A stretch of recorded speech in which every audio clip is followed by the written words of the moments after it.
یہ وہ پہلا قرآن مجید ہے، اصلی قرآن مجید جو میں نے لکھا ہے، صحیح کیا ہے۔ یہ پہلی کتاب اس کی چھپ کر آئی ہے۔ اس کو ہم مسلم فصل اللہ بورڈ کے ادھیش کو بھیج رہے ہیں کہ اس کو پڑھے اور اس کا ادھین کرے کہ ان میں سے جو ہم نے 26 آیتوں کو نکالا ہے اس سے اس میں کیا فرق پڑ گیا، اور جو ہم نے اس کے سورے ٹھیک کیے ہیں جو پہلے قرآن مجید میں کرم وائز صحیح نہیں تھے، جن کو پہلے خلیفہ ابو بکر، دوسرے خلیفہ عمر اور تیسرے خلیفہ عثمان نے اللہ کی آیتوں کو کلیکٹ کر کے کتابی شکل میں بنایا تھا تاکہ وہ دوسرے غیر مسلمانوں ملک پر حملہ کر سکے، وہاں قتل و عام کر سکے، ان کی عبادت گاہوں کو توڑ سکے اور وہاں لوٹ کر سکے، اور بعد میں یہ کہہ سکے کہ یہ تو ہمارے قرآن مجید میں لکھا تھا۔ ہم نے ان 26 آیتوں کو اس طرح سے اس میں سے نکال دیا ہے، اور اب یہ اصلی وہ قرآن مجید ہے جو رسول اور رسول کے پریوار والے، جن کو ہم اہل بیت کہتے ہیں، حضرت علی سمیت اماموں تک ان کے۔ بسم اللہ الرحمن الرحیم۔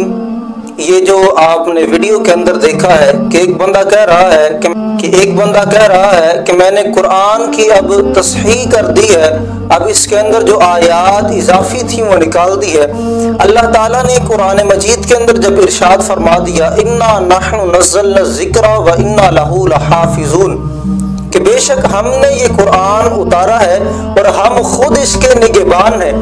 جب اللہ تعالیٰ نے قرآن کے اندر ایک نص بیان کر دی کہ اس کی تحریف، اس کی تبدیلی کے ہم ذمہ دار ہیں، اس کے اندر کمی یا زیادتی ہمارے علاوہ کوئی نہیں کر سکتا، ہم اس کے نگہبان ہیں، تو آج کا کوئی بندہ اٹھ کر کہے کہ میں مسلمان ہوں لیکن میں نے قرآن کی جو ہے وہ تصحیح کر دی ہے،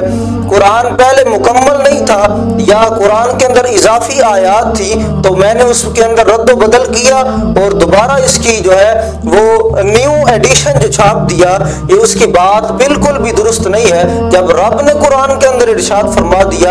اب وہ جو بندہ اس بات کا اقرار کرے گا تو وہ بندہ کبھی بھی مسلمان کہلوانے کا حقدار نہیں ہے، وہ بندہ کافر ہے، زندیق ہے، جو قرآن کے بارے میں الزام تلاشی کرتا ہے، صحابہ کرام پر الزام لگاتا ہے، جناب صدیق اکبر، جناب عمر فاروق، جناب عثمان غنی رضی اللہ تعالی عنہم اجمعین، ان تمام پاک صحابہ پر جو ہے وہ الزام تلاشی کرتا ہے، تو یہ اس کی بات بالکل بھی درست نہیں ہے۔ اسی حوالے سے امام قرطبی رحمۃ اللہ تعالی علیہ تفسیر قرطبی کے اندر ایک حکایت نقل کرتے ہیں، فرماتے ہیں کہ مامون رشید کی مجلس میں ایک یہودی آیا اور اس نے بڑی ہی نفیس اور عمدہ اور ادیبانہ گفتگو کی۔ فرماتے میں نے اسے اسلام کی دعوت دی لیکن اس نے اسلام قبول کرنے سے انکار کر دیا۔ فرماتے ہیں کہ 1 سال بعد وہ ہماری مجلس میں جب دوبارہ آیا تو وہ اسلام لا چکا تھا۔ میں نے اس سے پوچھا کہ تیرے اسلام لانے کا سبب کیا بنا؟ تو وہ کہنے لگا کہ میں نے دوسرے مذاہب کا امتحان لینے کے لیے میں نے تورات کے کچھ نسخے لکھے جس میں کچھ رد و بدل کیا، کمی بیشی اپنی طرف سے کی، تو میں یہودیوں کے پاس گیا۔ تو کہتا ہے کہ جب یہودیوں کے پاس گیا میں نے کہا یہ نیو جو ہے جسے ہم آج نیو ایڈیشن کہہ دیتے ہیں، یہ نیو تورات ہے، یہ اپنے پاس رکھ لے۔ تو فرماتے ہیں کہ انہوں نے جو ہے وہ نیو ایڈیشن والی جو کتاب ہے وہ اپنے پاس رکھ لی، اور میں عیسائیوں کے پاس گیا، انجیل کے جو میں نے کمی بیشی کی تھی، انجیل کے اندر کمی بیشی کرنے کے بعد میں عیسائیوں کے پاس گیا تو عیسائیوں نے بھی اسے اپنے پاس رکھ لیا اور وہ مجھ سے نسخے خرید لیے۔ فرماتے ہیں کہ تیسری مرتبہ میں نے قرآن مجید کے اندر کمی بیشی کی، اپنی طرف سے کچھ آیات نکال دی، کچھ اس کے اندر ایڈ کر دی۔ فرماتے ہیں کہ جب میں مسلمانوں کے اسلامی کتب خانے میں گیا